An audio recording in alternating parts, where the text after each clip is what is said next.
students, this is your English lecture and today we shall learn poem number 2, Fire and Ice by Robert Frost. Okay, so look at the second poem, the title, Fire and Ice. This is the title. Fire is representing here desire and ice representing here hate. तो ये दो चीज़ें जाननी जरूरी है कि fire जो है डिजायर यानी कि हमारी इच्छाओं को रिप्रेजेंट कर रहा है और आइस जो है हमारे जो नफरत है उसको रिप्रेजेंट कर रहा है यहाँ पर, ठीक है। और पोएट यहाँ पर इन दोनों वर्ड्स के माध्यम से बताना चाह रहा है कि जो दुनिया है वो दो तरीके से ख़त्म हो सकती है, ठीक है ना। पहले तो हमारे असीमित इच्छाओं के कारण ख़त्म हो सकती है दुनिया, ठीक है ना, जिसे फायर से कंपेयर किया गया। और दूसरा, ये दुनिया जो है हमारे जो एक दूसरे के प्रति नफरत है, हेट है, उसके कारण जो है खत्म हो सकती है, ठीक है। Now look at the poem. लेकिन देखिए, some say the world will end in fire and some say in ice. तो यहाँ पर जो है राइटर नहीं कह रहा है, बल्कि राइटर कह रहा है कि कुछ लोग कहते हैं, सम सेज का मतलब सम पीपल, ठीक है ना। कुछ लोग कहते हैं कि ये दुनिया जो है फायर यानी कि किसके द्वारा खत्म हो जाएगी, हमारे इच्छाओं के कारण, हमारी डिजायर के कारण। क्योंकि मनुष्य को अगर बहुत ज़्यादा डिजायर होगी, बहुत ज़्यादा पाने की इच्छा होगी कुछ, तो उसके कारण क्या होंगे, युद्ध होंगे, लड़ाइयाँ होंगे, तो उसके कारण दुनिया खत्म हो जाएगी, ठीक है।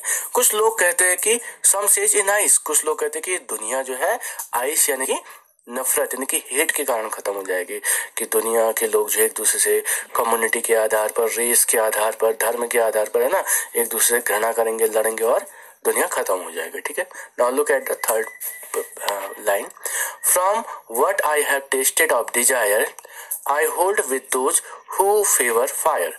अब यहाँ पर पोएट कह रहा है कि what I have tested of desire, जहाँ तक मैंने डिजायर यानी कि इच्छाओं के बारे में टेस्ट यानी कि जाना है, टेस्ट का मतलब यहाँ पर जाना है, जहाँ तक कि मैं इच्छाओं के बारे में जानता हूँ, मैं उन लोगों का साथ दूंगा, उन लोगों को सपोर्ट करूंगा या फेवर करूंगा जो लोग ये मानते हैं कि फायर यानी कि मनुष्य की असीमित इच्छाओं के कारण दुनिया का अंत हो जाएगा, मैं उनका सपोर्ट करता हूँ।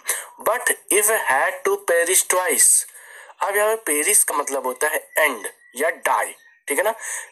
I think I would enough I think I know enough of it to say that of destruction का मतलब विनाश होना, ice is also great and would suffice का मतलब होता है enough या sufficient, पर्याप्त, ठीक है। तो यहाँ पर पोइट बता रहा है हमें कि यदि दुनिया को दो बार खत्म होना है, पेरिस का मतलब दुनिया को दो बार विनाश होना है या खत्म होना है, तो आई थिंक, मैं सोचता हूँ कि मैं जानता हूँ कि जो हेट है, जो नफरत है लोगों की, वो भी पर्याप्त है कि ये कहने के लिए कि ये दुनिया जो है आइस यानी कि नफरत के कारण जो है खत्म हो जाएगी, और ये कारण जो है दुनिया को खत्म करने के लिए सफिश या पर्याप्त है। अब उम्मीद करता हूँ कि ये पोएम आपकी समझ में आ गई।